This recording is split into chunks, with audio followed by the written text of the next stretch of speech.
Personne ne savait qu'il était milliardaire jusqu'à ce qu'il fasse cela.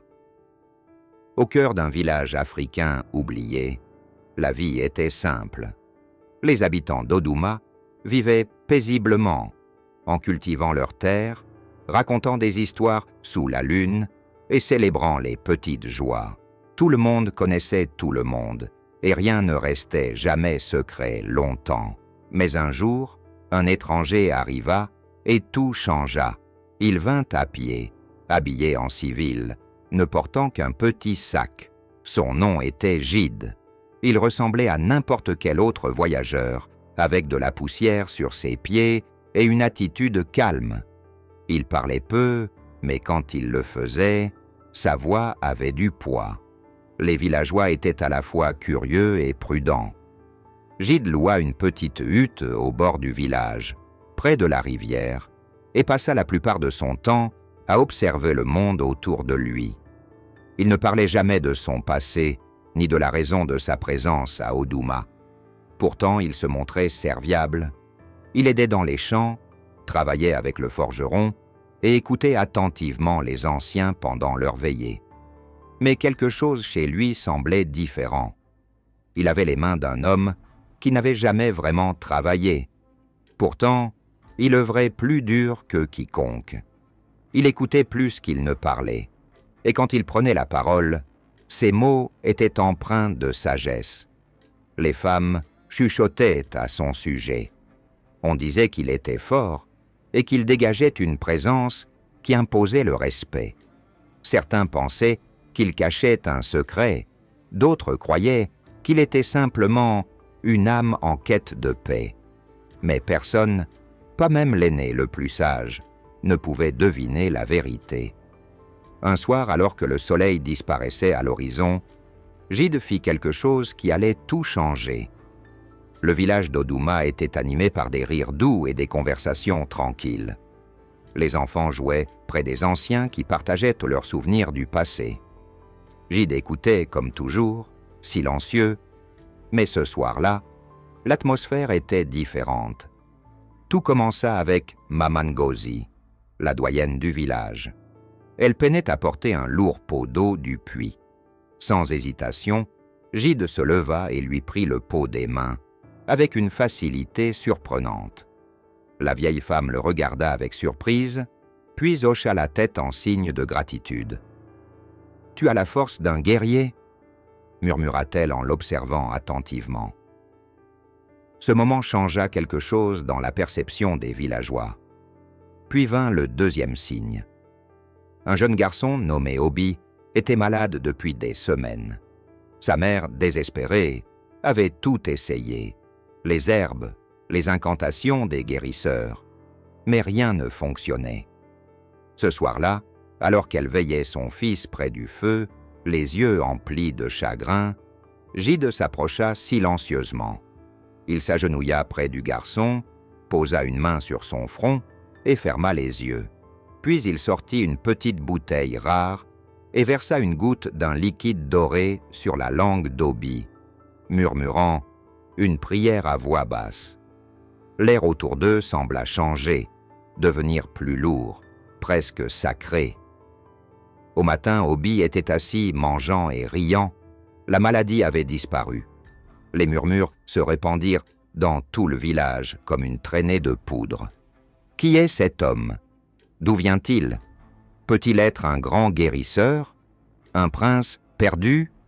Mais Gide resta silencieux, continuant sa routine, comme si rien ne s'était passé. Cette nuit-là, les anciens du village se réunirent en secret sous le vieux baobab. Le chef Akoro, chef du village, prit la parole d'une voix grave et inquiète. « Cet homme n'est pas ordinaire. Nous devons savoir qui il est vraiment avant de l'accueillir dans nos cœurs. » Les anciens acquiescèrent, mais avant qu'ils ne puissent agir, quelque chose d'encore plus extraordinaire se produisit. La nuit était étouffée par un silence pesant. L'air lui-même semblait retenir son souffle, comme si le village sentait qu'un événement important était sur le point d'arriver. Les anciens, assis en cercle sous le baobab, discutaient à voix basse. Un homme qui apparaît de nulle part possède la force d'un guerrier et guérit les malades comme un grand médecin. Ce n'est pas un simple voyageur. Tous hochèrent la tête en signe d'accord. Mais avant qu'ils ne puissent prendre une décision, un cri désespéré déchira la nuit. « Aidez-moi! Aidez-moi » La voix appartenait à Hadi, l'un des meilleurs chasseurs du village. Il se rua vers le cercle des anciens, son visage trempé de sueur, sa respiration haletante. Ses yeux, remplis de panique, racontaient une histoire que personne n'était prêt à entendre. La vérité sur Gide était sur le point d'être révélée. Les villageois, maintenant réveillés et alertés, se précipitèrent et pompitèrent vers lui. Qu'est-il arrivé? À ses pieds, on apercevait une scène dramatique. C'est ma fille. Elle est tombée dans la rivière. Le courant est trop fort. La rivière, connue pour être dangereuse la nuit, déchaînait ses eaux. Aide se tenait au bord, pointant du doigt vers ses flots furieux. Là, la fillette se débattait, luttant contre les vagues. Ses bras s'agitaient désespérément, alors qu'elle tentait de garder sa tête hors de l'eau, mais la force de la rivière l'emportait inexorablement plus loin. Les villageois criaient d'horreur, mais aucun n'osait sauter. Même les nageurs les plus aguerris savaient qu'une fois que la rivière vous saisissait la nuit, elle ne vous relâchait plus. Puis, sans un mot, il s'avança. Il enleva sa chemise et, sans hésitation, plongea dans la rivière. Des halètements emplirent l'eau et s'empamplirent l'air. L'eau l'avala tout entier, et pendant un moment, il ne resta plus que l'obscurité. Les villageois retinrent leur souffle, espérant que ces instants, semblables à des heures, se termineraient bientôt. Soudain, il émergea en nageant contre le puissant courant. Avec une force presque surhumaine, il défia la rivière qui rugissait de plus belle. Il se déplaçait avec une assurance qu'aucun homme ordinaire ne pouvait posséder. Lorsqu'il atteignit enfin le rivage, les villageois éclatèrent en acclamations, louant les dieux pour ce miracle. Pourtant, les anciens restèrent silencieux, leur regard fixé sur lui. Aucun homme n'aurait dû être capable de combattre la rivière ainsi. Le chef de Koro s'avança à son tour et, d'une voix prudente, lui demanda « Qui es-tu » Gide, reprenant son souffle, leva les yeux vers le chef. Il pouvait y lire dans ses prunelles la curiosité, la suspicion et la peur. Il avait passé des mois dans ce village, vivant parmi eux et tentant de garder son passé bien enfoui, mais il n'y avait désormais plus de retour en arrière. La lueur vacillante du feu dessinait sur son visage des ombres étranges, le faisant paraître presque venu d'un autre monde. « Mon nom est Gide », déclara-t-il d'une voix calme, mais ferme. « Mais je ne suis pas celui que tu penses que je suis. » La foule se tut, et même le vent sembla s'arrêter en attendant ses prochains mots.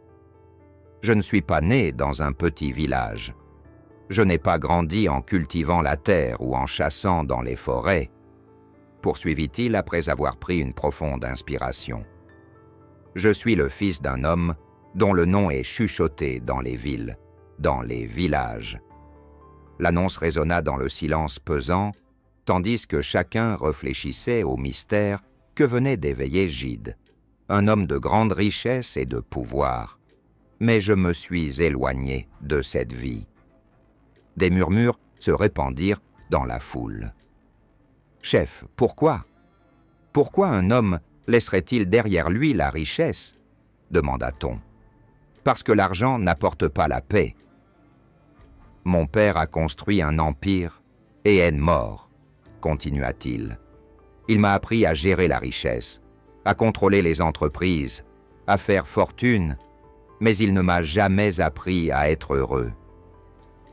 Tous les jours, j'ai vu les gens autour de moi s'incliner avec respect, alors que leurs yeux étaient remplis d'avidité. Ils voulaient le pouvoir, ils voulaient de l'argent, Mais personne ne voulait la vérité, ni la gentillesse, ni la simplicité. Il balaya la foule du regard, observant les visages qui le fixaient. Alors je suis parti.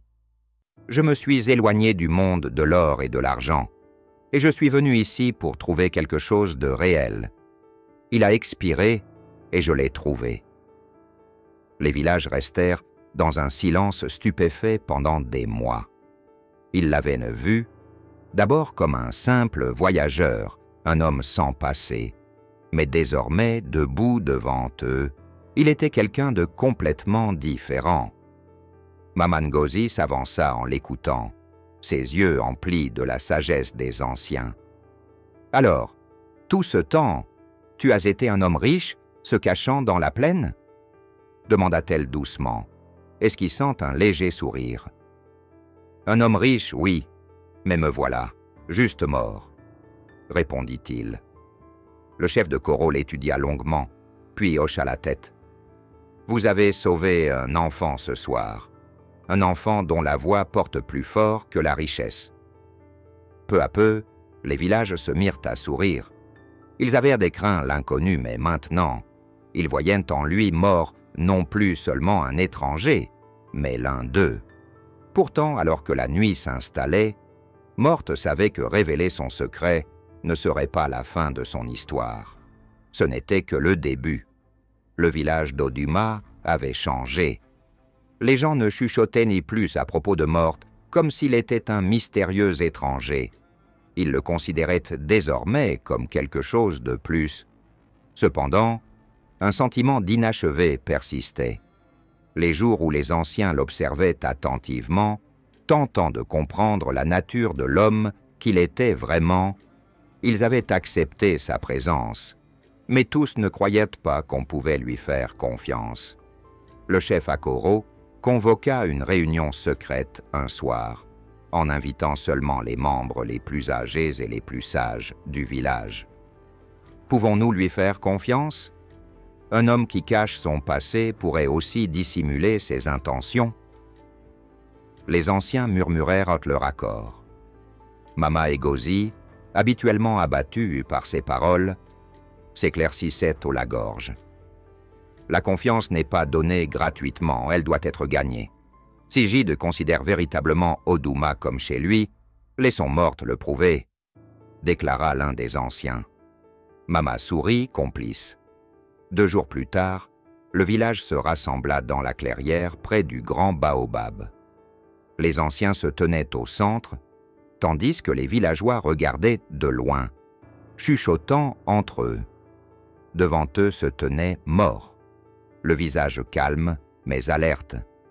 Il avait été convoqué sans explication, mais il sentait que quelque chose de grave était sur le point de se produire. On racontait même qu'il avait sauvé une vie, mais il pouvait sentir que quelque chose de grave était sur le point de se produire. Le chef Akoro s'avança et déclara d'une voix solennelle « Mort, tu as vécu parmi nous, travaillé à nos côtés et même sauvé une vie. Mais la véritable acceptation ne vient pas des mots ou de la richesse, elle vient du sacrifice. » Le géant, en le regardant, ajouta « Je comprends. Dis-moi ce que je dois faire. » Le chef désigna alors la forêt dense, qui s'étendait au-delà du village. Au fond de ces arbres se trouve un puits caché, sacré. On croit qu'il renferme l'eau la plus pure de tout le pays. Mais il a été abandonné depuis longtemps, gardé par les esprits de ceux qui l'ont autrefois protégé. Personne n'ose s'en approcher. Un silence tomba sur la foule. Tout le monde connaissait la légende du puits sacré. Certains disaient qu'il était maudit, que ceux qui y entraient ne revenaient jamais. D'autres pensaient qu'il était simplement oublié, perdu dans le temps. Jade resta imperturbable. « Tu veux que j'aille chercher de l'eau à ce puits ?» demanda-t-il. Le chef Okoro hocha la tête. « Apporte un pot plein d'eau avant le coucher du soleil. Si tu le fais, cela prouvera que tu as le courage, la force et le respect de nos coutumes. » On pouvait lire dans les yeux du chef des mots non prononcés. Ce n'était pas seulement une question d'eau, il s'agissait de démontrer que tu es plus qu'un homme riche fuyant son passé. Mort prit une profonde inspiration et hocha la tête. « Je le ferai. » Armé seulement d'un pot en argile et d'un petit couteau, il partit vers la forêt. Les villageois le regardèrent sans disparaître parmi les arbres épais qui se refermaient derrière lui. Plus il s'enfonçait, plus tout devenait silencieux. Les arbres s'élevaient haut, leurs branches se tissant ensemble comme une voûte sans fin qui bloquait le ciel. L'air était lourd, empli de l'odeur de la terre humide et du vieux bois. Ses yeux scrutaient le moindre signe de danger. Bien qu'il eût passé des mois dans le village, il n'était jamais entré dans cette partie de la forêt. Les légendes des esprits et des malédictions ne l'effrayaient pas. Mais il savait que la nature elle-même pouvait se révéler imprévisible. Soudain, il aperçut un chemin de pierre fissuré et couvert de mousse.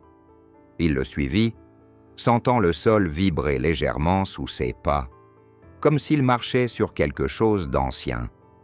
Puis il le vit. Le puits sacré se tenait au milieu d'une petite clairière, entourée de racines tordues et de vignes envahissantes.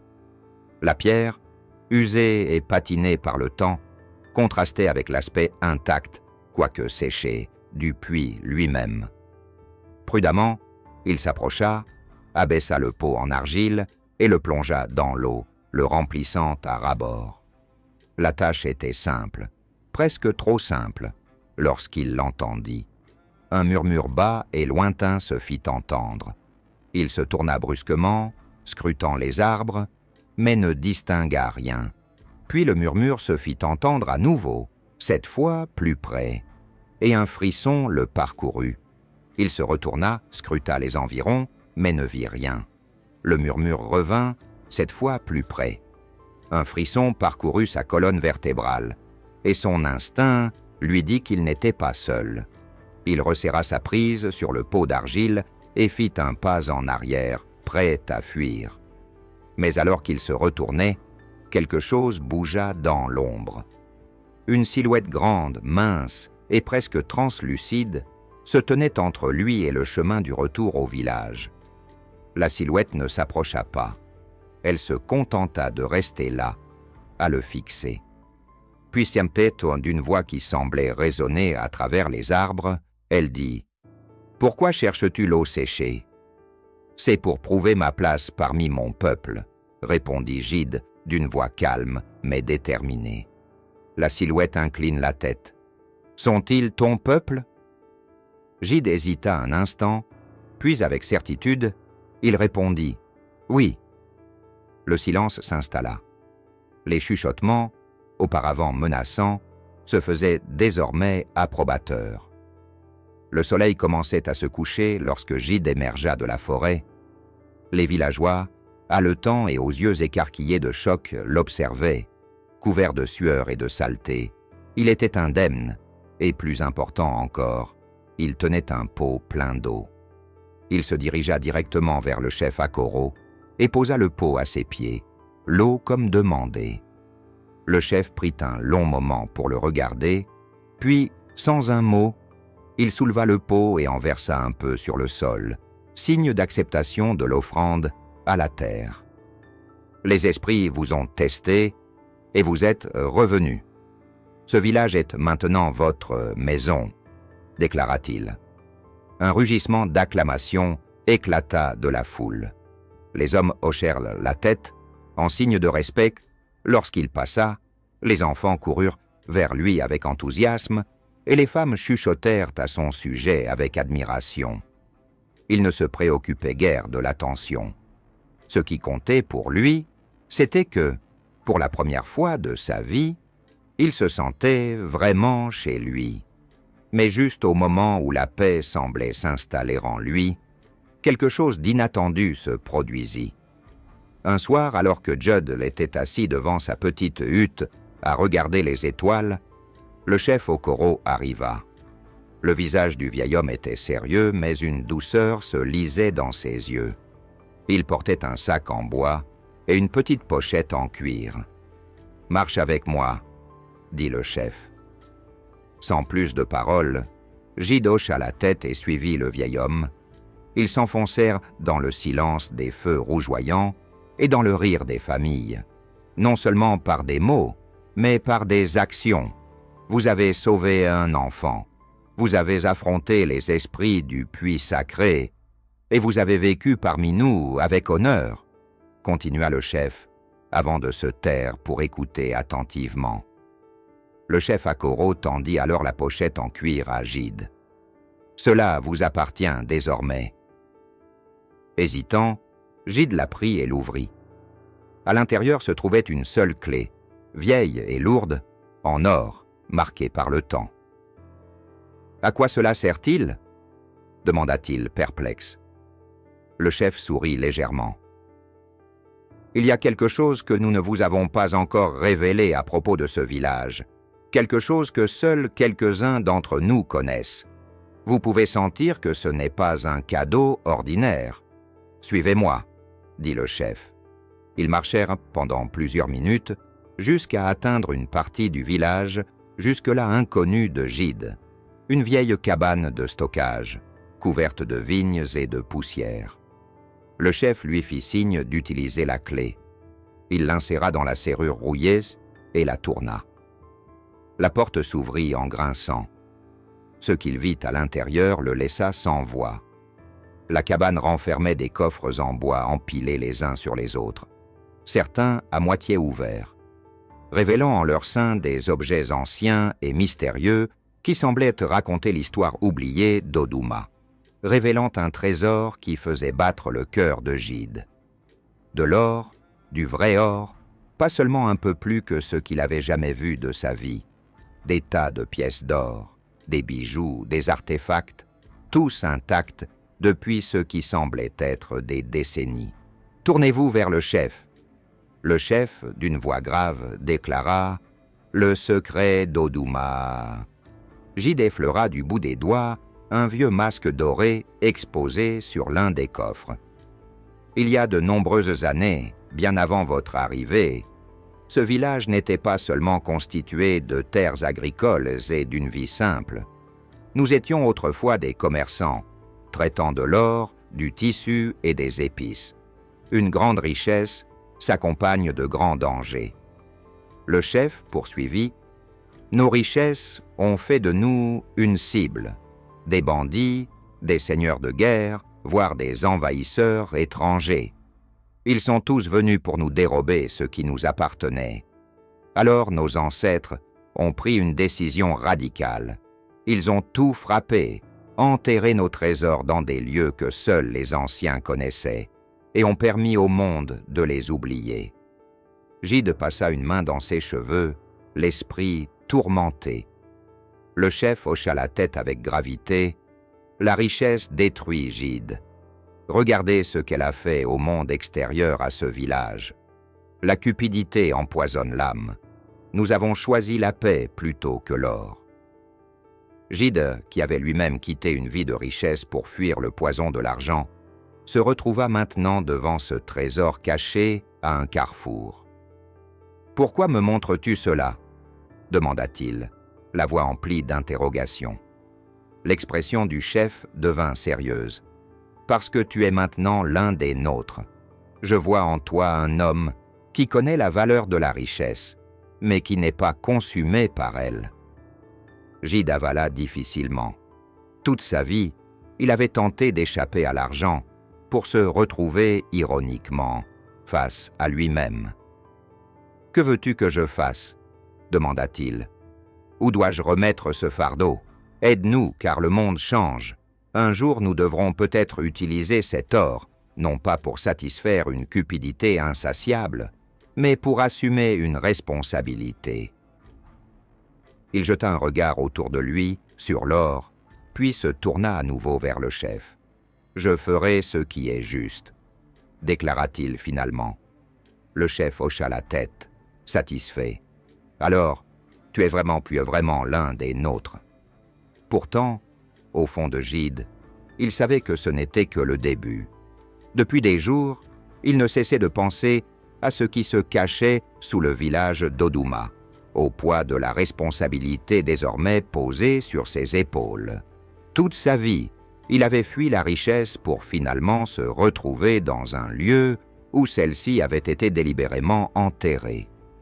Mais il savait une chose, les secrets ne restent jamais cachés pour toujours. Un soir, quelque chose d'inattendu se produisit. En quelques minutes, un nuage de poussière s'éleva à l'entrée du village. Des hommes armés, chevauchant, apparaissaient sur la route. Leurs visages, durs et impassibles, ne laissaient aucun doute. Ils n'étaient pas d'Odouma. Les villageois se rassemblèrent, chuchotant nerveusement, tandis que le chef de Koro s'avançait. Un grand homme aux larges épaules descendit de son monture. Il avait l'air de quelqu'un habitué à obtenir ce qu'il désirait, et ses yeux sombres scrutaient le village avant de se poser sur le chef. « Je m'appelle Capitaine Lember », annonça-t-il d'une voix ferme. « Je n'apprécie pas cette tournure des événements. » Le chef resta calme. Odouma est un village paisible. Quel intérêt le Haut Conseil aurait-il à nous attaquer? Lember esquissa un sourire en coin. Histoire, voyage, vieil homme, on raconte qu'Odouma fut autrefois riche et qu'il détiendrait encore des trésors perdus dans le temps. Nous sommes ici pour vérifier la véracité de ces légendes et pour confirmer si ces richesses appartiennent légitimement au royaume. L'or ne doit pas être gaspillé sous la poussière des murmures. La peur se répandit alors dans la foule. Les villages, ayant gardé leurs secrets pendant des générations, se trouvaient maintenant au bord de la révélation d'un passé enfoui. Les murmures se faisaient entendre, porteurs d'une tension nouvelle. Le destin d'Odouma, ainsi que celui de Gide, semblaient sur le point de basculer. Seulement des terres agricoles et des gens honnêtes.